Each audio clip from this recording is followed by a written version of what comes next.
Irmãos, vamos então ao Evangelho de Lucas, capítulo de número 9.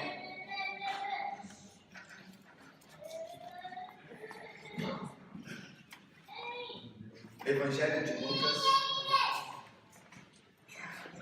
capítulo de número 9.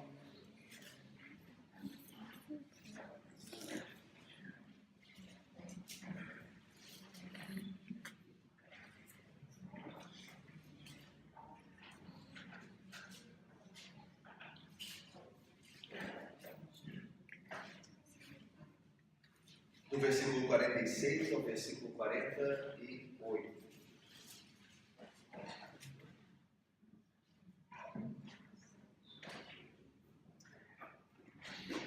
O texto diz assim, irmãos: levantou-se entre eles uma discussão sobre qual deles seria o maior.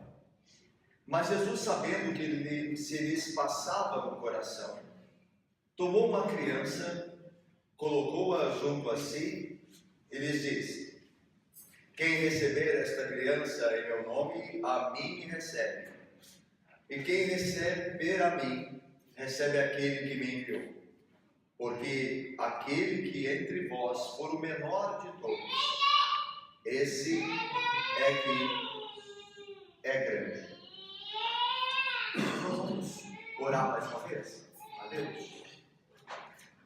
Ó Deus Santo e bendito, tua palavra é lida, nós pedimos agora, ó Pai, que através do Santo Espírito, o Senhor abra o nosso coração, a nossa mente, para de fato, ó Deus, vermos a glória de Cristo e segundo o seu poder, ó Deus, que opera em nós, sermos humildes, assim como o nosso Senhor o foi e o é. Em nome de Cristo nós oramos, com perdão dos pecados. Amém. Meus irmãos, Jesus, ele já anteriormente predissera acerca do seu sofrimento em Jerusalém, pelas mãos dos principais sacerdotes e escribas do povo, e por fim a sua crucificação e ressurreição. Então nós vimos Jesus no monte da transfiguração em toda a sua glória. Depois Jesus desce do monte e encontra-se com ele o pai que tinha um filho que era possesso, e Jesus o liberta do espírito imundo. Depois, logo em seguida, Jesus volta a falar sobre a necessidade de sofrer muitas coisas em Jerusalém pelas mãos dos principais sacerdotes e líderes do povo.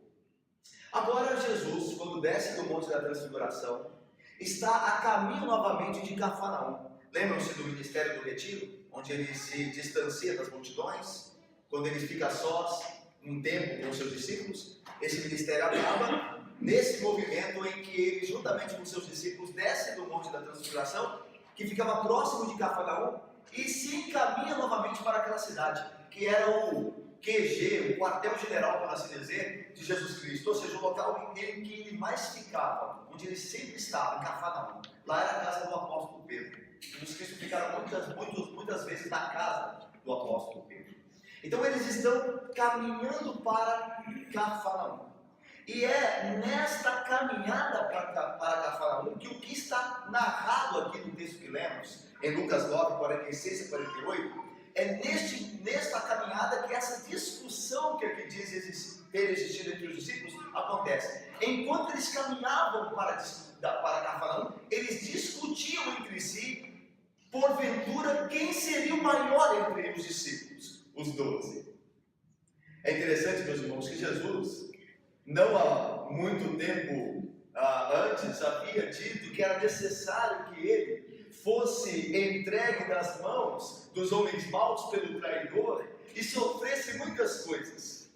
O que é chocante é ver que pouco tempo depois de Jesus falar do seu sofrimento, os seus discípulos estão discutindo quem será o maior entre eles, quem terá a maior glória entre eles. Veja, de um lado, da parte de Cristo, um maravilhoso sacrifício, mas da parte dos apóstolos, dos discípulos, um vil egocentrismo.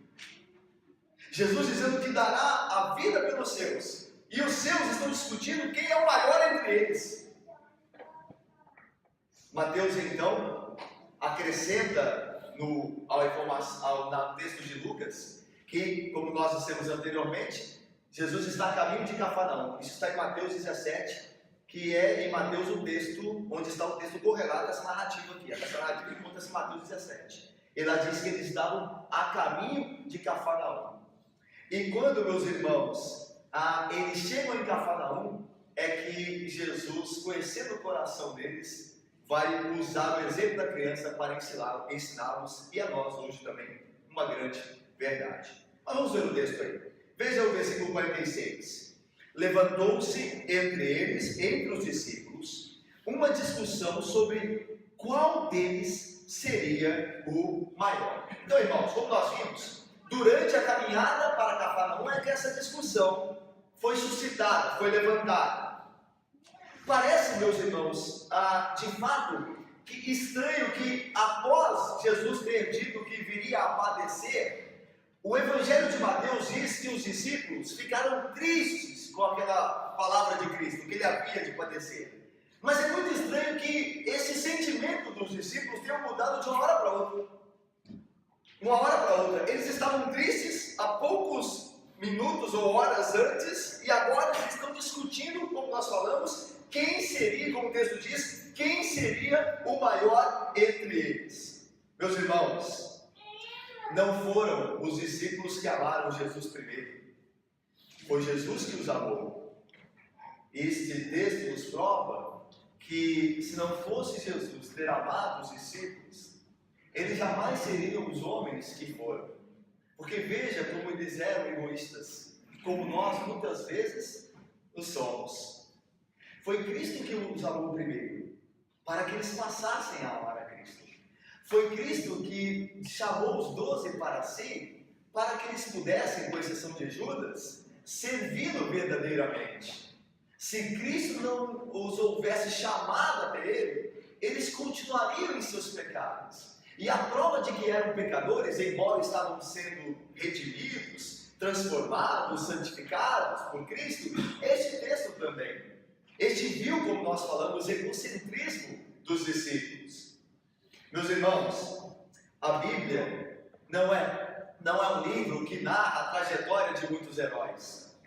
Os apóstolos não são vistos como os heróis da Bíblia. Pelo contrário, a Bíblia, de fato, declara a natureza caída de todos os homens, inclusive dos apóstolos. A Bíblia não é um livro de grandes feitos de homens, mas do Deus poderoso, esse sim grande, agindo por meio de homens falhos, edificando a sua igreja por meio de pecadores redimidos, de homens que estavam sendo ainda aperfeiçoados pela sua graça.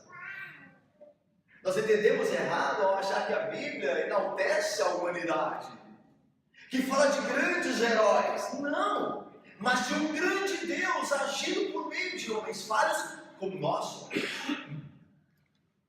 É por isso que o salmista diz: não a nós, Senhor, não a nós, mas ao teu nome dá glória, por amor da tua misericórdia e da tua fidelidade. Mas vamos continuar. Versículo de número 47. Mas Jesus, sabendo o que lhes passava no coração, tomou uma criança e colocando-a junto de si, lhes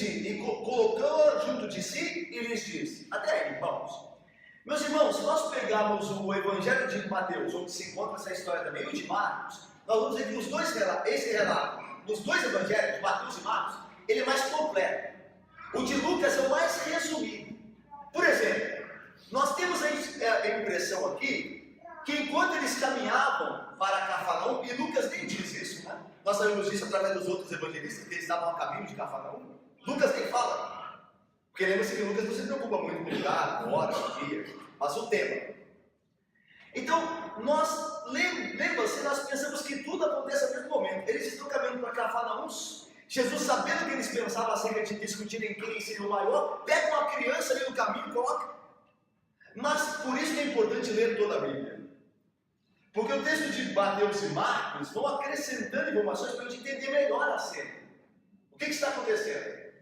E o que acontece? Nos evangelhos, os outros sinóticos, Mateus e Marcos, dizem que Jesus, tendo chegado a Cafarnaum e estando com ele já em casa, provavelmente a casa de Pedro, nenhum deles disse que era a casa de Pedro, mas provavelmente a casa de Pedro, porque Jesus sempre estava na casa de Pedro em Cafarnaum. Então, estando com eles em casa, é que Jesus agora, sabendo o que passava no coração deles, pega essa criança e coloca no meio deles e passa a ensiná-los. É interessante que os textos sinóticos, os que completam esse texto de Lucas, Marcos e Mateus e Marcos, dizem que Jesus fez uma pergunta a eles antes. Quando eles chegaram na casa na qual ficaram em Cafarnaum, provavelmente de Pedro, Jesus pergunta a eles assim: o que vocês vieram discutindo no caminho? Sobre o que vocês discutiam? A ideia é que Jesus andava na frente deles, eles atrás, mas Jesus não só sabia, como notou que eles discutiam entre si. E a Bíblia diz que ao perguntar isso, Jesus a eles nada responderam. Marcos diz que eles nada responderam porque ficaram envergonhados, porque tinham vergonha de falar sobre o que estavam conversando. Ou seja, estávamos conversando sobre quem seria o maior de nós no reino. Tendo vergonha, nada falaram. Só que Mateus, olha só, só que o Evangelho de Mateus vai dizer que um dos discípulos fez uma pergunta a Jesus, perguntando assim: quem é o maior do reino? Então veja, Lucas diz que Jesus sabia, aí o texto de Lucas diz, sabendo que eles tinham no coração, tomou Jesus uma criança. Então Lucas diz que Jesus sabia o que estavam pensando. Marcos diz que Jesus perguntou o que eles estavam pensando. O que vocês estavam conversando na hora que a gente caminhava para Cafarnaum? E Mateus diz que eles perguntaram a Jesus: quem é maior no reino? Aí a pergunta é: quem está certo? Lucas, Mateus ou Marcos? Na verdade, todos os três. O que acontece é uma sequência aqui. Jesus sabia o que passava no coração deles, tudo discutiam. Jesus então faz a pergunta: o que vocês estavam discutindo entre si? Eles não respondem nada porque estavam envergonhados. Mas depois de um certo tempo, um deles se levanta e diz: Senhor, quem será o maior no reino? E aí Jesus então, tomando a criança, passa a ensiná-los. É isso que está acontecendo aqui na cena narrada por Lucas, por Mateus e por Marcos. Mas vamos mais. Olha só aí, irmãos. Versículo de número 47. Mas Jesus, sabendo o que lhes passava no coração, tomou uma criança, colocou-a junto de si. O texto de Mateus diz que Jesus tomou uma criança, colocou uma criança no meio dos discípulos. A ideia é de que os discípulos cercavam Jesus na casa, né? E Jesus tomou esta criança. Alguns intérpretes bíblicos, comentaristas, dizem que porventura até talvez o filho de Pedro. É interessante que a Bíblia não fala dos filhos dos apóstolos, mas eles eram casados. Então alguns sugerem que até mesmo o próprio filho de Pedro, Jesus tenha pegado a criança, filho de Pedro. E a Bíblia diz que Mateus vai dizer que Jesus tomou-a no braço. A ideia do verbo grego é que Jesus cruzou os braços. A ideia de tomar os braços cruzou o braço para ou pegar ou receber algo de alguém.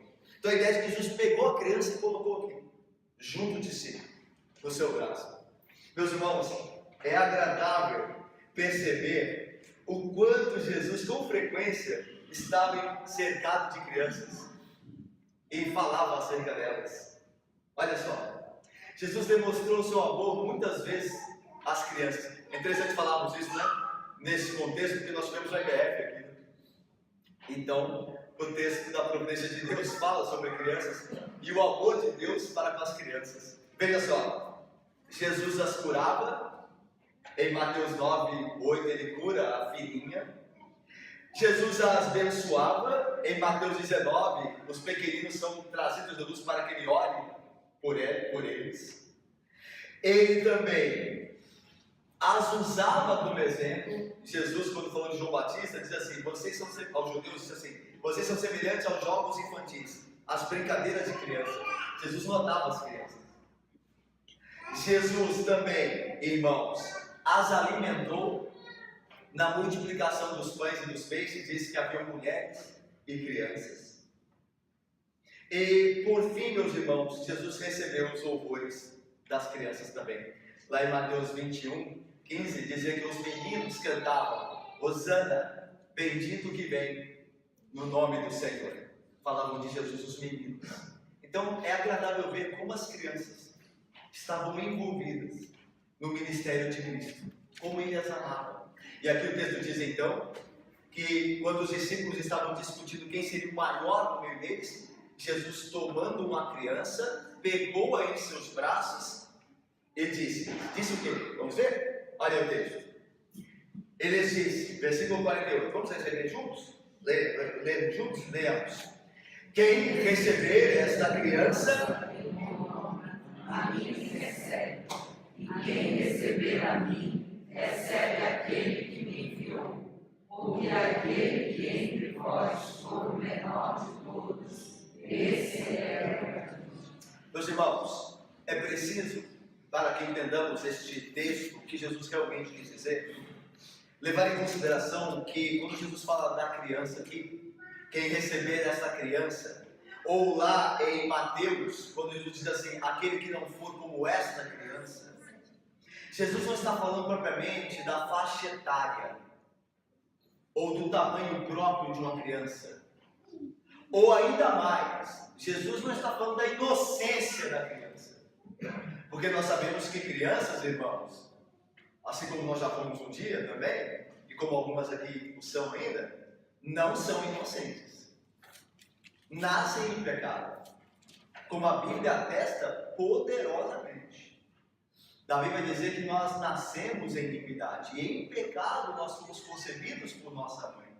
Então Jesus não pegou uma criança aqui como exemplo de inocência, pureza de alma. Esqueçam isso. Isso é contrário às Escrituras. Nós já nascemos avessos a Deus, contrários a Ele. É a nossa natureza pecaminosa. Essa é a nossa natureza, nós já nascemos com ela. É Cristo que vai transformá-la, que vai restaurá-la, redimi-la. Mas em que sentido então esta criança aqui deve ser entendida? No sentido, irmãos, que crianças não têm pretensões. Crianças não vivem fazendo planos para serem os maiores, se destacarem. Crianças não têm pretensões assim.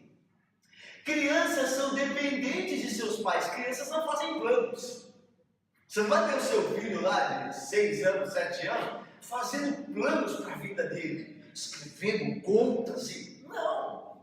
Quem faz isso são seus pais. Seus pais os colocam em escolas, seus pais os levam para passear onde os pais acham melhor. E a criança apenas confia em seus pais. A ideia de Cristo, trazendo aquela criança, sejam como essa criança. A ideia é, recebam pessoas que são como crianças, ou seja, que não têm pretensões de aparecer entre os homens, que não são orgulhosos, que não querem ser os maiores, antes que confiam humildemente em Deus, que os exaltará em tempo oportuno. É isso que Jesus está fazendo e querendo ensinar quando traz esta criança no meio dos discípulos, no meio dos apóstolos. Veja só, versículo 48. E disse Jesus: quem receber esta criança em meu nome, a mim me recebe. Portanto, irmãos, Jesus dizendo, olha, esta criança não discute como vocês discutiam acerca de elevadas posições, acerca de quem seria o maior. Essa criança não faz isso.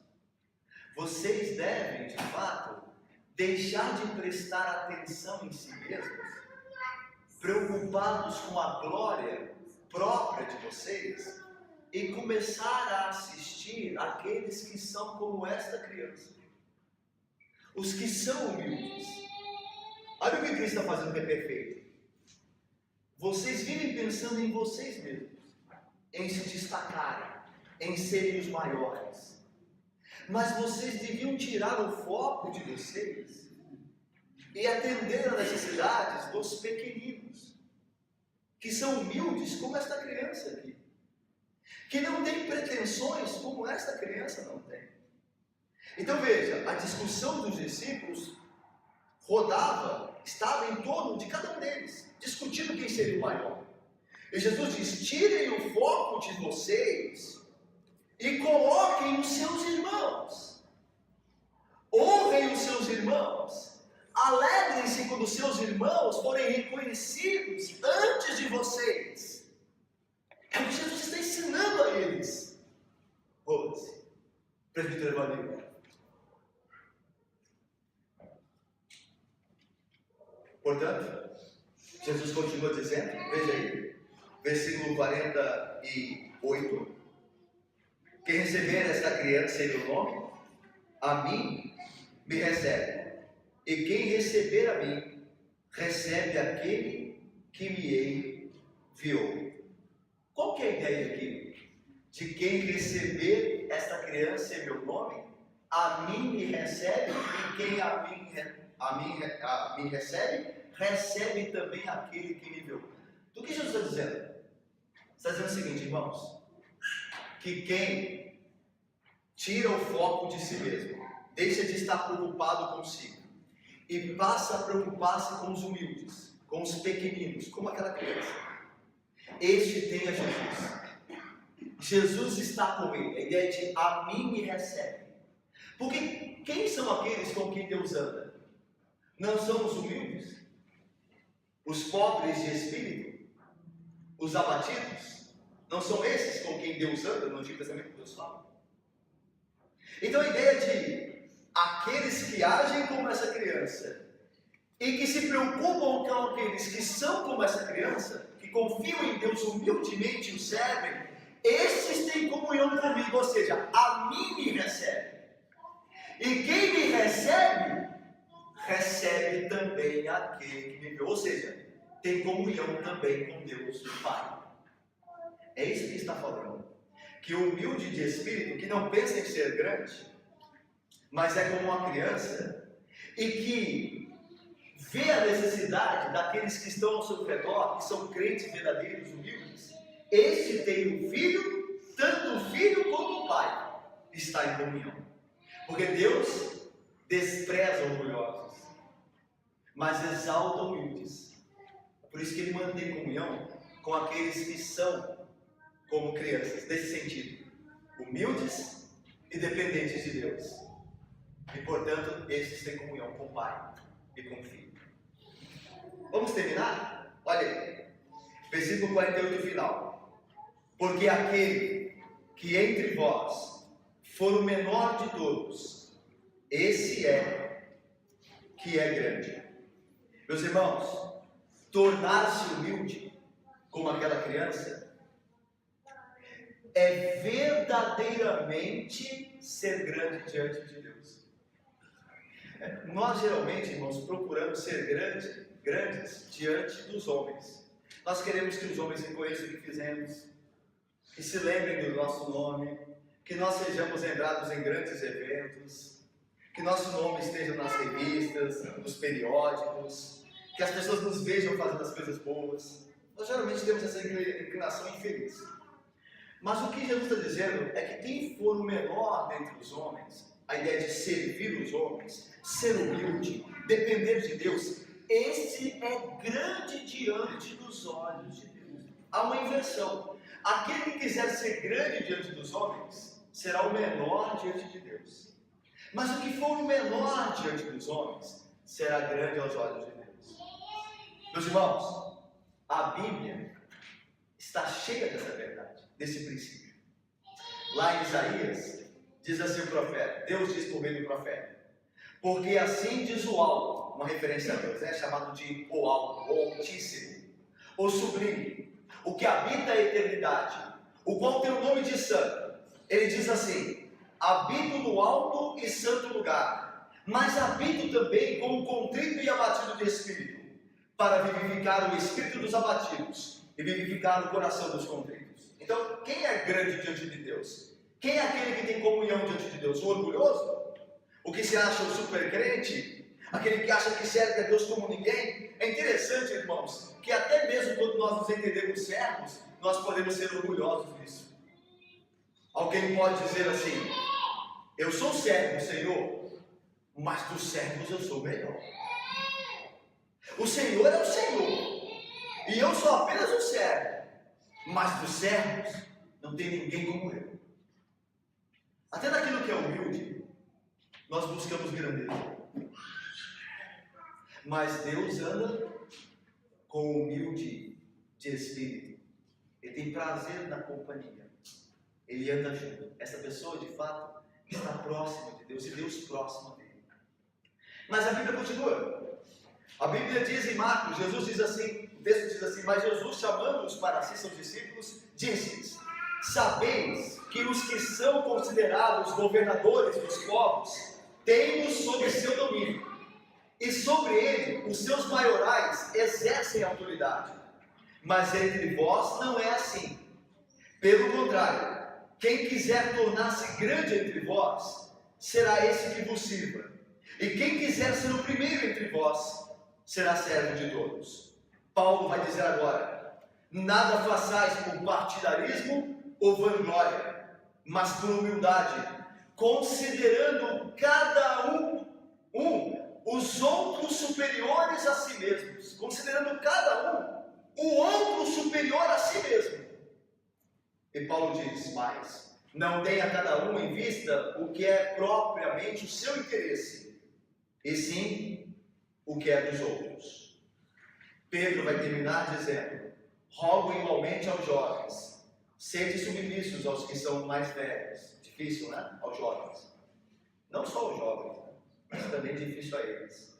Sede submissos aos que são mais velhos. Outros sim, no trato uns com os outros, cingimos todos de humildade, tanto jovens quanto velhos, porque Deus resiste aos soberbos, contudo, aos humildes concede a sua graça.